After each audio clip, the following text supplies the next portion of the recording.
Imagine the autumn of 1939. The harvest is in.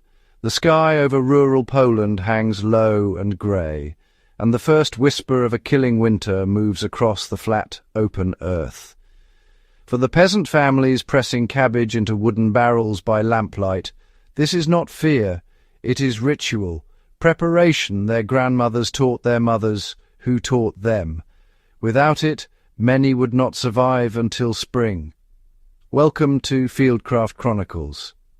Today we go underground, into the root cellars of 1939 Poland, to uncover one of history's most quietly brilliant survival techniques, the fermentation of cabbage as a living shield against winter scurvy.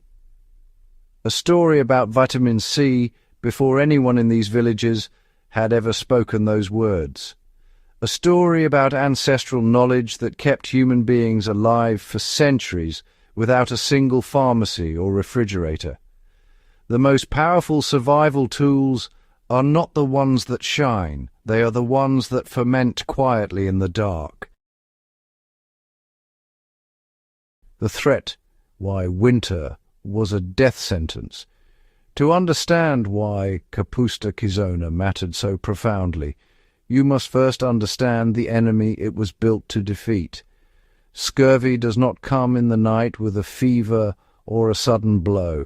It creeps. It begins with a heaviness in the limbs, then the gums bleed, old wounds reopen, teeth loosen, joints swell.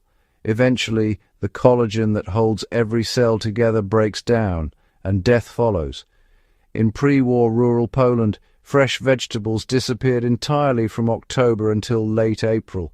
A family living off a small plot faced a 6-month window of profound nutritional vulnerability, and yet the Polish peasantry had cracked this problem generations before, not through science, but through centuries of hard-won, season-by-season wisdom, passed mouth to ear.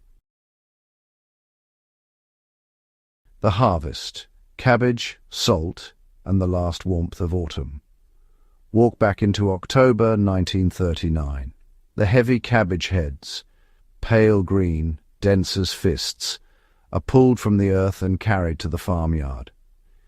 Inside the kitchen, women work with wooden kraut boards, drawing the heads back and forth until they fall into fine white ribbons.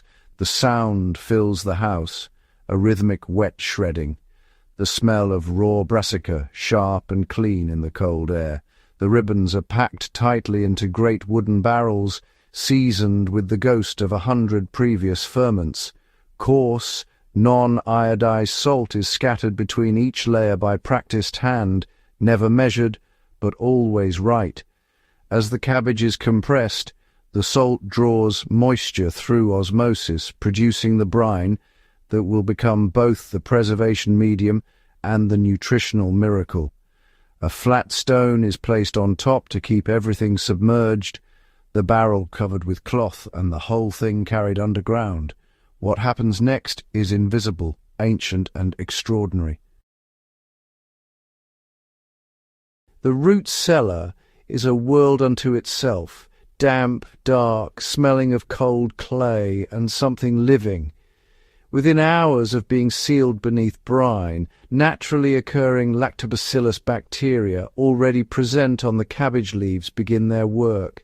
In the absence of oxygen, they consume the cabbage's sugars and produce lactic acid, rapidly dropping the pH until no harmful bacteria can survive. The cabbage is being preserved alive, and here is the survival secret the peasant woman understood in practice without ever knowing the chemistry. Fermentation preserves the vitamin C in the cabbage, and in some studies actually increases its bioavailability compared to raw cabbage, while boiling destroys it almost entirely.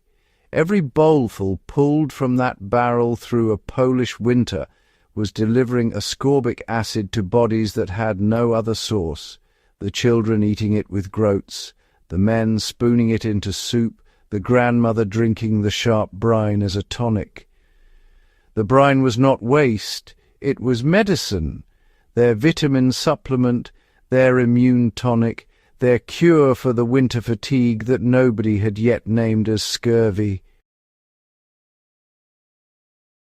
Kapusta kishona was not a side dish. It was architecture, a structural element of the diet around which everything else was built. In the morning, alongside rye bread, at midday as the base of bigos, in the evening cold from the cellar, nothing wasted, nothing could be. For the Fieldcraft practitioner watching today, the lesson is this. True survival nutrition is not about exotic supplements or complicated systems. It is about identifying the one fermented, nutrient-dense staple your environment can produce and making it a non-negotiable. Fermentation requires no electricity, no refrigeration, no specialist equipment, nothing beyond salt and patience.